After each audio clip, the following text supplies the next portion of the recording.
So today I felt like talking about those little life lessons that you know but you don't know. You know, um, those lessons that if someone were to give you a phrase and just say half of it, and then give you a blank, you'd be able to fill in the other half of that phrase, that aphorism, that bit of knowledge 100% of the time when asked. But in practice, you just keep on learning it week after week, you know, or every so often it comes up and you fail to apply that simple little principle in life. And, you know, there's a bunch of them that have come up in the past week with me. Like just being mindful of my surroundings, you know, staying focused and remembering why it is that I even walked into the room that I'm in, you know, because my mind's been elsewhere. So just be mindful. That's a simple one that's been escaping me. But you know, if someone were to ask me, how do you know, maintain awareness of your surroundings and keep yourself focused, well, you should be mindful of how you've been thinking about things. You know, and it's simple when you're asked, but actually applying something like that, sometimes not so much. Also, I've had a lot of YouTube commenters telling me that, you know, no good deed goes unpunished. You know, and that's a simple phrase. I don't feel like it's always true, but you should always be on the lookout for, you know, situations where you're basically casting your pearls before swine. You know, you're just giving out unwanted advice, and it's going to be taken very badly. And, you know, it's harder to be mindful of that than it is to simply answer the question when it's presented to you. You have this information in your head, you know, but in practice, you forget it, right? That's what I wanted to talk about today. But there's a few lessons that I feel like I've learned in my life that can help other people that you don't normally have. It's not part of the average Joe's toolbox, right? And one of them that, you know, it's normally part of my toolbox, but I forgot this week, it would be about transference. Now, transference is, it's a term that you would learn in Psychology 101. You know, you don't even have to know anything about advanced psychology to know about transference. And most people equate it with somebody falling in love with their therapist, you know, and the abuse of power that the therapist would have in that relationship. So they, you know, they say that the client must have had transference of their feelings of love for something else or someone else and put it on the therapist. But there's other ways that you can have transference. Say that someone's frustrated with something outside of that relationship.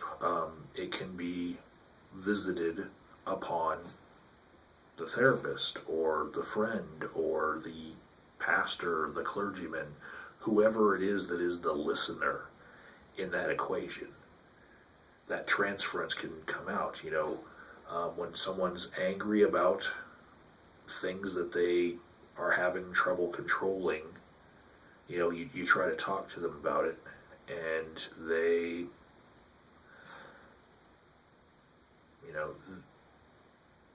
sometimes will blow up and then apologize and say, I'm sorry, I was just, feeling overwhelmed by this other problem.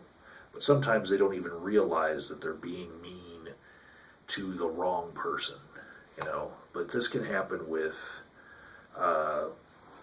feelings of love, feelings of being jilted, and wanting to be loved. It can happen with loss. It can happen with bereavement. It can happen with anger and frustration. All of these things can, instead of being emotions that you're feeling about the actual real life problems, you can have them against the person that is listening to your problem and trying to help you through it.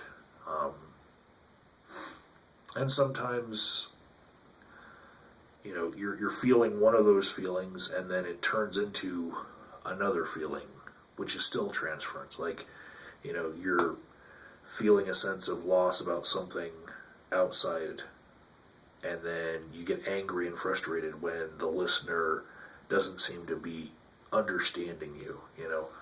That also can happen. But here's the life lesson that I'm going to impart on you all. Why does transference happen? Now, that's the question, and the blank, a lot of you haven't filled in right there, but some of you might have had an answer. But I'm going to tell you my life lesson, that's as simple as any other old wives' tale, and it can really help you out in life and keep you from being unnecessarily upset about transference. Why does transference happen? Because you are there and everything else is not. You've got the person with the problem and the listener and a room with 4 walls, right? The person with the problem is actually frustrated, upset, feeling a sense of loss, or whatever they're feeling. It's towards what's outside of the room. But who's inside? You are. But you don't have to be in an enclosed space for this transference to happen. It can be just about anything. But the key thing to remember is there's the person with the problem, there's what they are having trouble dealing with, and then there's you, who's right there, and feelings can get bottled up. They can be brimming and just overflowing with a certain emotion, and where are they going to put it? If they are outside of the environment that they're getting the problems from, or they just haven't found a way to be able to address those problems. Sometimes they can't even place where to begin lashing out at their problems or trying to fix their problems or apologizing or anything. They can't even find anything in that nebulous, huge, hot mess of a problem. But what they can find is you, the listener, the one who's trying to help. So, whenever it happens, you should just know that the reason why it's happening to you is because you're there. And that's it. It's as simple as that.